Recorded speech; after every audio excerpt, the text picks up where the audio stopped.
Joshua 10.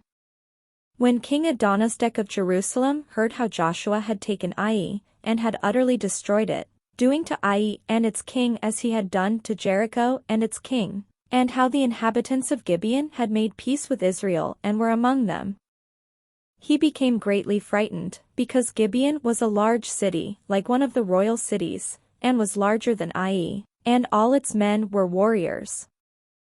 So King Adonizedek of Jerusalem sent a message to King Hoam of Hebron, to King Piram of Jarmuth, to King Japhia of Lachish, and to King Debir of Eglon, saying, Come up and help me, and let us attack Gibeon, for it has made peace with Joshua and with the Israelites. Then the 5 kings of the Amorites, the king of Jerusalem, the king of Hebron, the king of Jarmuth, the king of Lachish, and the king of Eglon, gathered their forces, and went up with all their armies and camped against Gibeon, and made war against it.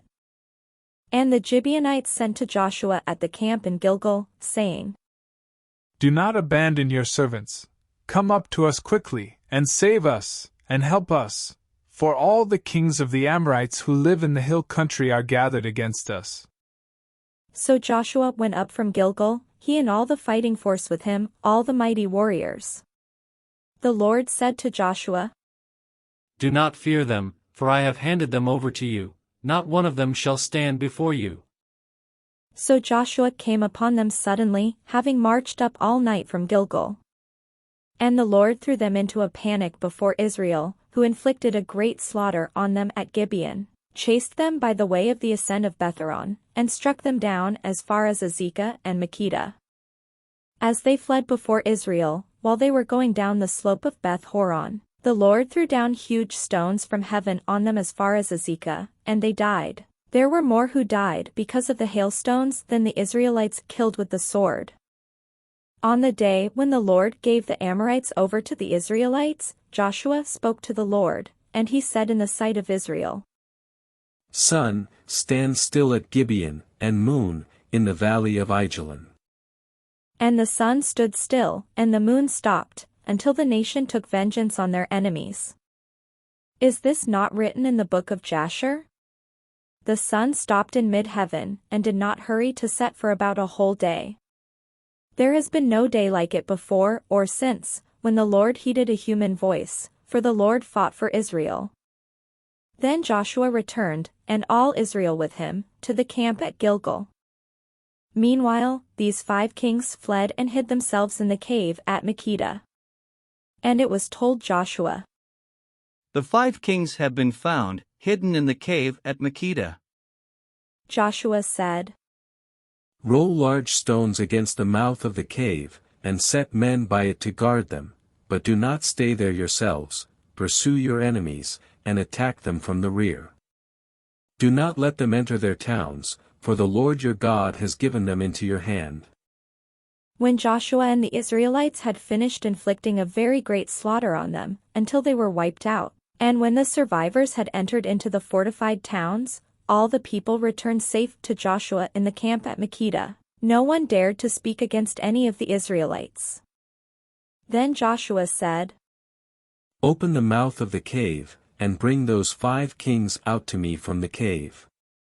They did so, and brought the 5 kings out to him from the cave, the king of Jerusalem, the king of Hebron, the king of Jarmuth, the king of Lachish, and the king of Eglon. When they brought the kings out to Joshua, Joshua summoned all the Israelites, and said to the chiefs of the warriors who had gone with him, Come near, put your feet on the necks of these kings.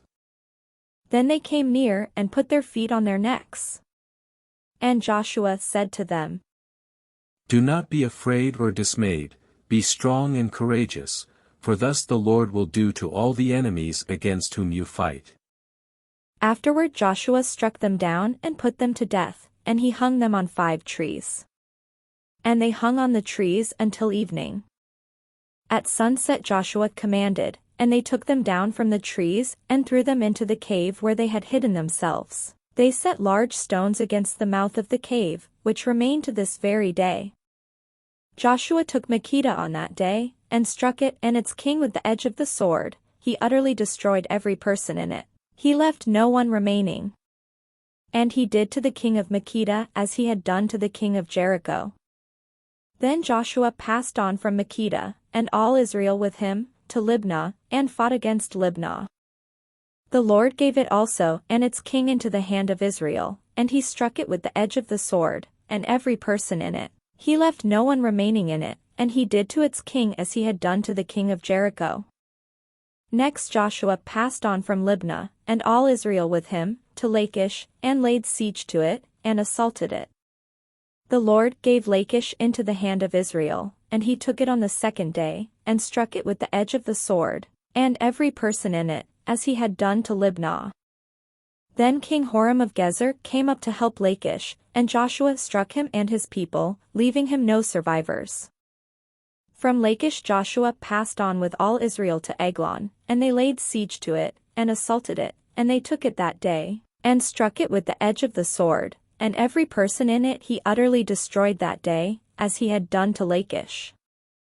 Then Joshua went up with all Israel from Eglon to Hebron, they assaulted it, and took it, and struck it with the edge of the sword, and its king and its towns, and every person in it, he left no one remaining, just as he had done to Eglon, and utterly destroyed it with every person in it.